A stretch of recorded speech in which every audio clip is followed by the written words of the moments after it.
สวัสดีพ่อแม่พี่น้องพบกับช่อง YouTube บ่าวสะค่ำ Channel พี่น้องตอนเช้า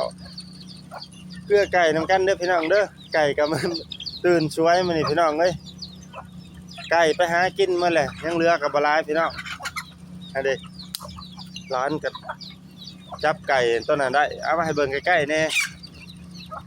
ชื่อว่าได้นี่ไก่ตัวนี้นะบักกุ้มบ่ปลาหน้าแดงเนาะปลาทงงามอีหลีนี่นะฮอนแดงอย่าพร้าวเด้อจะพาปลาได้เอาไว้ก่อนยังสิถ่าย YouTube ตัดพวกไปอยู่พวกไปถ่ายคลิปวิดีโองามให้พี่น้องเบิ่งนี่ไก่บ่อใหม่พี่น้องเอ้ย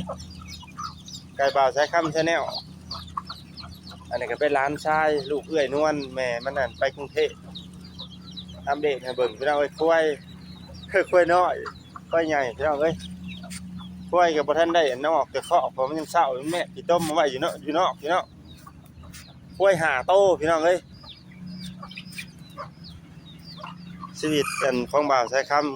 ำก็บ่ได้ไปไสบางมื้อก็อยู่เฮือนไปกินกอกไปหาซื้อนั่นกินพี่น้องจับเด้อให้มันปุดไปเด้อจับไปเด้อจับไว้ถ่ายคลิปก่อนแป๊บนึงสัก2นาที3นาทีเกลือมื้อละหำนะมันสิไปแล้วน่ะกำตีนมันบ่ให้กำคอมันกำตีนมันอุ้มมาดีๆเบิ่งผู้อยู่บ่ควายน้อยอยู่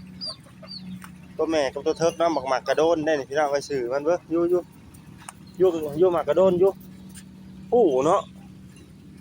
2คนละแม่ได้พี่น้องกระโดน มีตะกี้ต้มบ่ได้เข้าตารางได้พี่น้องมันเปื้อนเฮาไอ้นอนอยู่เนาะเพื่อนควาย5โตนี่ได้บ่อัน 50,000บ่ได้ดอกพี่น้องเอ้ยมันควายบ่เป็นราคาของมื้อนี้ตัวละ6,000 7,000ตัวละ10,000สูงสุด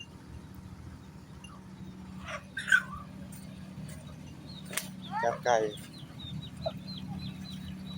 เพื่อไก่พี่น้องเอ้ยตอนเช้ามีสำนี้แหละพี่น้องเอ้ยขอบใจเด้อพี่น้องเอ้ยที่เข้ามาชมคลิป